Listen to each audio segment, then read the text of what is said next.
कौन है बोधिसत्व अमिताभ, जिनकी मूर्तियों को 12वीं, 13वीं, 14वीं शताब्दी के बाद पाखंडियों ने विष्णु मंदिर के रूप में परिवर्तित कर दिया। बोधिसत्व अमिताभ की मूर्तियों को कब्जा कर भारत के बहुत सारे मंदिरों में उन्हें विष्णु घोषित करके अपना व्यापार पाखंडी चला रहे हैं। बुद्ध धर्म के महायान को फैलाने हेतु प्रथम बोधिसत्व सम्राट कनिष्क के बाद अनगिनत अवलोकतेश्वर बुद्ध, अमिताभ बुद्ध, मंजूश्री बुद्ध, तारा बुद्ध के रूप में विख्यात हुए थे। ऐसे बहुत सारे बोधिसत्व बुद्ध धर्म में पैदा हुए और उनके याद में, उनके सम्मान में उनकी मूर्तियों का बहुतायत निर्माण हुआ। जैसे कहीं कहीं आप देखते होंगे कि जो मूर्ति गौतम बुद्ध की नहीं होती है, घुघराले बाल नहीं होते हैं, किसी और की होती है, तो आप लोगों को ये लगता है कि यह मूर्ति बुद्ध की नहीं है। बुद्ध की नहीं है तो इसका मतलब ये नहीं है कि यह मूर्ति बुद्ध धम्म की नहीं है। अब देखिए, अमिताभ बोधिसत्व के माथे पर घुघराले बाल नहीं हैं, यह मुकुट की तरह इनका रूप था। इनके सिर के ऊपर मुकुट की तरह का आकार आप देख सकते हैं। तो ऐसा नहीं है कि बुद्ध धर्म के जिस मूर्ति के ऊपर घुघराले बाल ना हो वह बुद्ध धर्म की मूर्ति नहीं है।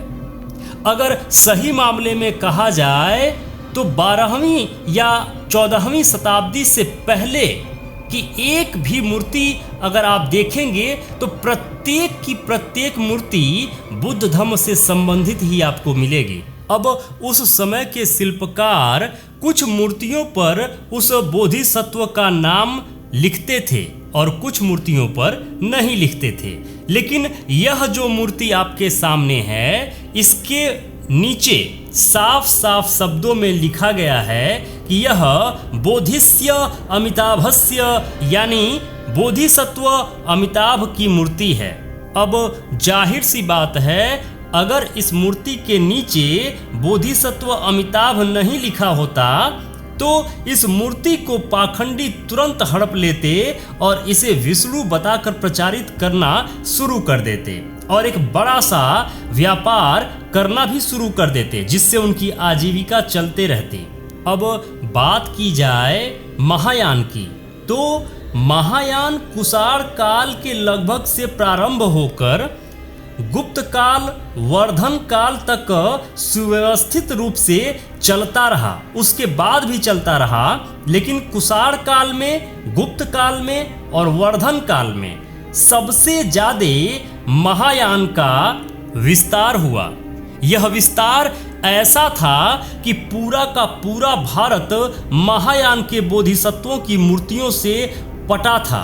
उसी समय नालंदा विश्वविद्यालय में भारत के साथ साथ भारत के बाहर से आए अनेकों विद्यार्थियों ने यहाँ शिक्षा ग्रहण की थी। जैसे इत्सिंग, फाहियान और ह्वेनसांग जैसे अनेकों चाइनीज यात्रियों ने और अन्य देशों के लोग इसी वक्त नालंदा और नालंदा जैसे अन्य विश्वविद्यालयों में आकर शिक्षा ग्रहण करते थे।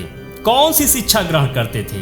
वही बुद्ध धम्म की वह शिक्षाओं को ग्रहण करके अपने देश में ले जाकर उसे प्रचारित करते थे।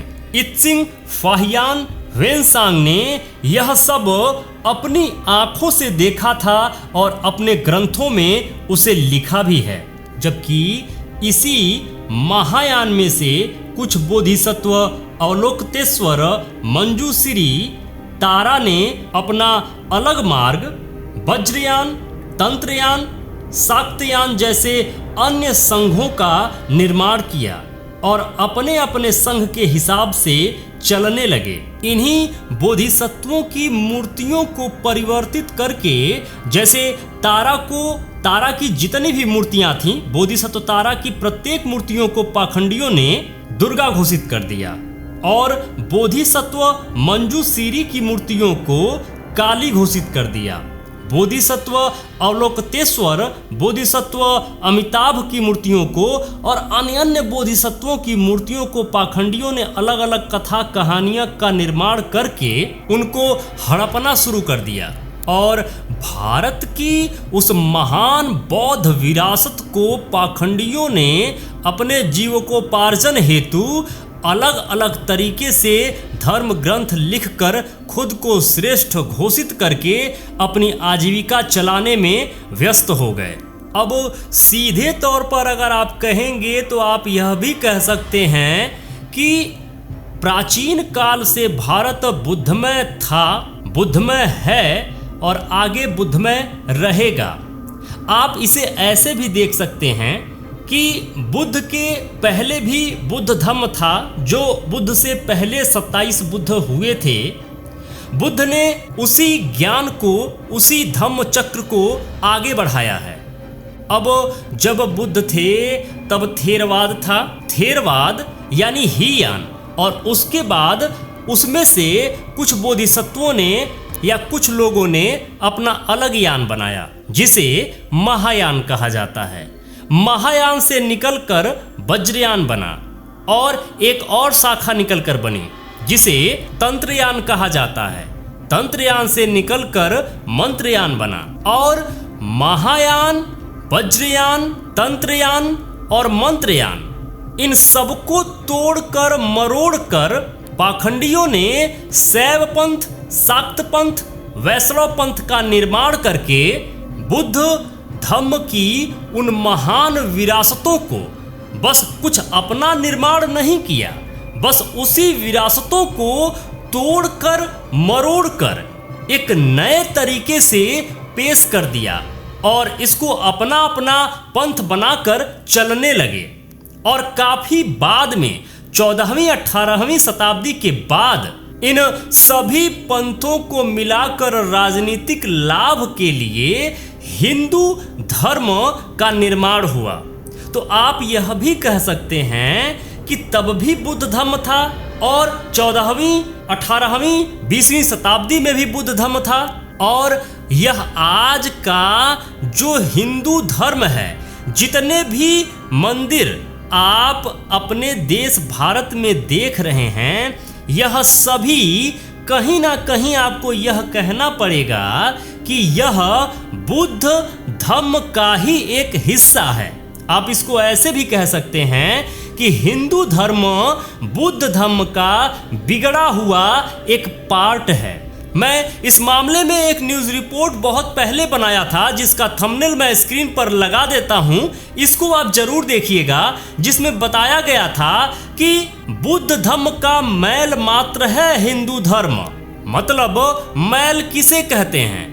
जब शरीर पर बहुत सारी गंदगी जमा हो जाती है, इकट्ठा हो जाती है और उसको हम रगड़ कर निकालते हैं तो कुछ मैल निकलता है। ऐसे ही बुद्ध धम्म की अच्छाइयों को छोड़कर उसकी कुछ चीजें दूषित हो गई, और जो दूषित हुई उन्हीं चीजों को हिंदू धर्म के नाम से प्रचारित और प्रसारित करके एक नया धंधा शुरू कर दिया गया। इसीलिए अधिकतम जगहों पर आप देखेंगे तो जितने भी टेम्पल हैं वह सभी के सभी या तो बुद्ध की मूर्तियां हैं या तो बुद्ध धम्म से संबंधित अलग अलग बोधिसत्वों की मूर्तियां आपको देखने को मिल जाएंगी।